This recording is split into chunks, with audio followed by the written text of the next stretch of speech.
But now that we have a re-bolstered wide receiver core, and we didn't even need a superior wide receiver core, we just needed much better than scrubs that we had last season. So since our wide receiver core is much more bolstered, we might not be using Zach Ertz as much. Of course he's going to get play, but he's not going to get us play as much because he had to play tight end and he had to play wide receiver for us. So yes, if we could have paid him last year, you know, cut him some change for that, but we're not going to need him in the same way. What's going on, everybody? It is your boy Dylan Matthews and Simone. Jalen Mills is somebody that I get behind. I'm not even gonna cap on DeAndre Hopkins. He has the best hands in the league. Played through it, hurt and played through it, hobbling on back to the field. Right. I'm saying when you one of the best teams out there, you know the other team's division ain't got no choice but to try and get like you. You dig? So let's get right into the video. Let's go. What's up? Oh, you doing that now? I was trying to follow your energy. What's up? Welcome back to another video, guys. So first of all, Dylan is here, guys. Y'all been asking me about this Falcon sign. The Falcon sign is not mine. That's me. That's me. I brought that in this studio to let people know a Falcons presence is in the building. You know, I got respect for y'all Eagles. You know, our beef is over. It was over last season after week 2, after we got that win. But that's a different story, yo. Girl, we good now. All I'm worried about is y'all beating the Saints. And we'll beat the Cowboys for y'all. Like we said, we sticking together. And the Seahawks, we sticking together this year. I don't got no beef with y'all. I hope there's no bad blood. You know, for us, we all love. It's all birds. We all love. Okay, after that dissertation. Guys, so first of all, go ahead and like. Go ahead and comment. Go ahead and subscribe. I'm trying to get 500 subscribers by the end of the month. And I'm trying to get 200 subscribers by the end of the month. You dig? Ew. Anyway, guys, so obviously by the title, trade or keep Zach Ertz. So guys, these tight ends been getting their bag. Okay? Big bag. Kittle got his bag. Kelsey got his bag, and not even just the tight ends. These other dudes are just getting paid all around. Quarterbacks getting paid, cornerbacks getting paid. All these dudes just getting paid. And you know, Zach Ertz was originally having his negotiations with the Eagles, and it got put to a halt. The media said it got put to a halt. Zach Ertz was quoted saying, "It's frustrating. He wants to remain an Eagle, but he doesn't know if that feeling is mutual." So you know what that means. That means the Eagles might not be trying to bring Zach Ertz back for real. And I can't necessarily say I blame the Eagles because as a Falcons fan, we've gone through this just as recent as this past offseason. Austin Hooper wanted that big boy tight end money, which I can't say he didn't deserve. I mean, he got better and better and better as his seasons progressed, as he, you know, became an NFL veteran. He got better and better and better, put in the work with Matt Ryan and put in the work by himself, and was a productive tight end for us the last couple years. But we wasn't finna pay him all that money. We gotta pay Julio, we gotta pay Galvin, we gotta pay Grady, we had to pay Dion. It just wasn't enough food to go around for everybody. So what did?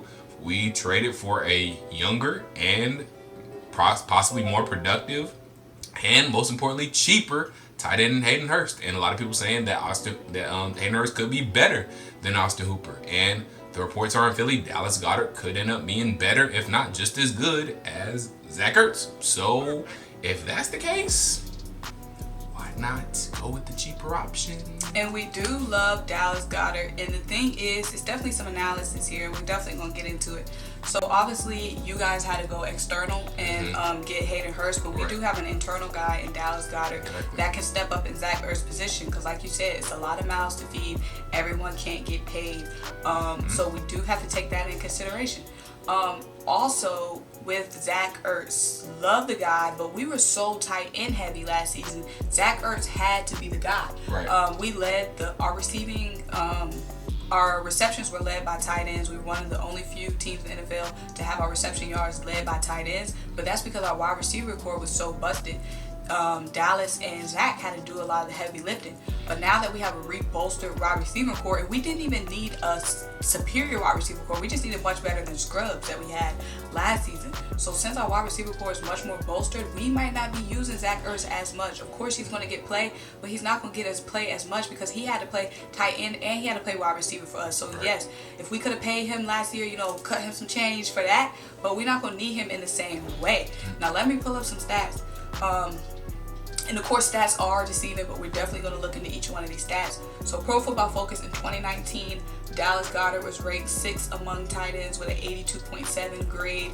Zach Ertz was ranked 15th among tight ends overall with a 72.7. But of course, we have to look into the fact that Zach Ertz was getting a lot of attention from the defense, which would leave Goedert open more. Exactly. And Goedert would be much more available. Right. So Dallas Goedert obviously isn't as big as name as Zach Ertz. Zach Ertz has gone off these past couple of years for Philadelphia because they've been so reliant on him, and he stepped up and gotten the job done. So obviously defenses are game planning for Zach Ertz. Defenses aren't game planning for Dallas Goedert yet. He hasn't earned that respect that Zach Ertz has. Not to say that he won't. He will eventually, especially if they get Zach Ertz out of town. But Zach Ertz, they think, we got to be able to stop Zach Ertz. That's one of the ways, to beat Philly. You got to be able to stop Zach Ertz on offense. So with that being said, defenses are planning for him. He may see the possible double team, and he'll get like a better coverage there, whether it's a linebacker, slot corner, whatever. He's going to draw a better defender than Dallas Goedert maybe. So Dallas Goedert is just able to find more holes, and there's easier receptions, easier routes for him. And Carson Wentz is probably able to find him easier and has more open windows to throw to Dallas Goedert rather than Zach Ertz. Yes, for sure, and definitely because we didn't really have that many decoys last season. Everybody knew Zach Ertz was our number one guy. Everyone who had Zach Ertz on fantasy knew. Now that we have a whole bunch, Deshaun Jackson's going to be back. Hopefully Alshon's going to be back. We got some great young rookie weapons in Quez and Jalen Reagor. We have so many more options we can open up on offense.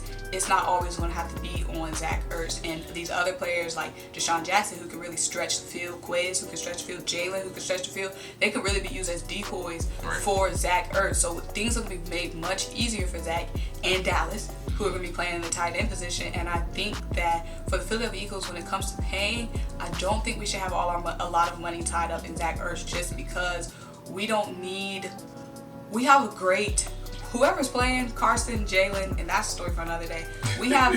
Our quarterback room is looking great. I love how it's looking right now. We have exceptional quarterbacks. We have an exceptional quarterback, and we have hopefully a backup quarterback who has exceptional qualities when he comes in and shows.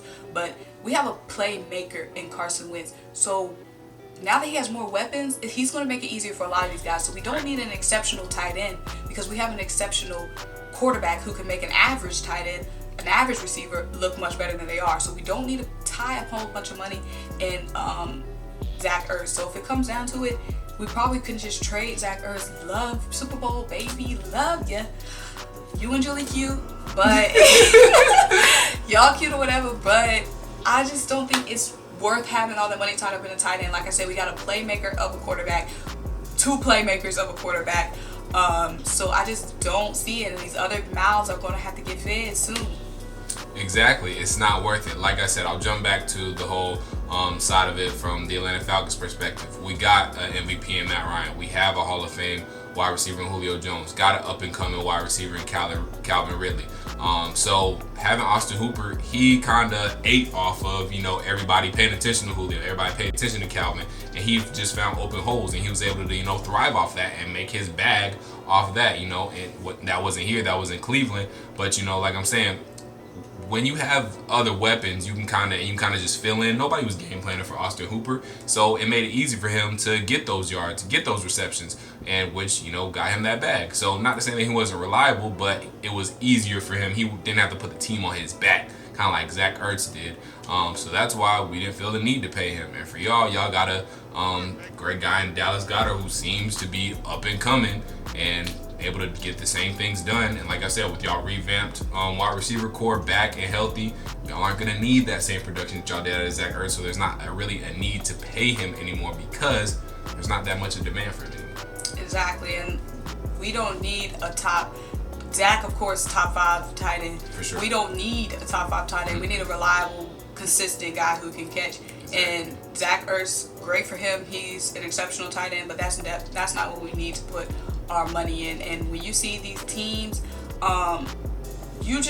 to be a successful team and how we've been successful in the past, because we've been able to get good, serviceable, consistent guys. We never really had to have that star guy. So if it comes down to it, I'm sorry, Zach, but you're going to have to hit the road, Zach. Sorry, Zach, but you got to hit the road, Jack. We don't need you no more, no more, no more. Hit the road, Zach, and don't you come back no more, no. He could come back if he wanted to take a little bit of bread. You can come back if you take a little less bread. And it's really so annoying. Okay, we're on the rant part. Go ahead and like, comment, and subscribe. You know what we got going on. Turn on your notification bell. But it's annoying though, like, you know, when you're a fan and then, you know, the money gets tied up and like your favorite players, like, I wouldn't say Zach's my favorite player. I love him as a player because he plays for us, but it's not like, oh, Zach. Like, Julio has probably got a special place in your heart. Zach doesn't have a special place in my heart. Yeah. Like, great. I love that we got a great tight end, but it's not like, oh, I'm gonna miss him on the field, but it's not like you a Cam Newton, like nobody who had like a big personality that's gonna be taken away.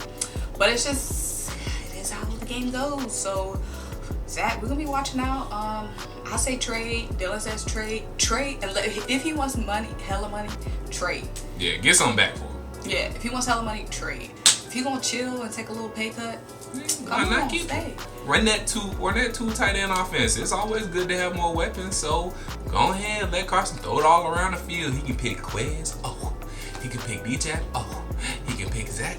Oh, and he can pick Dallas. Oh, or Jalen can just run it himself. Ooh. I know y'all like that Jalen talk, but y'all know I'm fitting today because Jalen is my dude and he's our future. Plus, you just want to use that Jalen Hurts tag in this video, get some more likes. Why is he exposing my secrets? Because it'd be funny. Bye. Bye.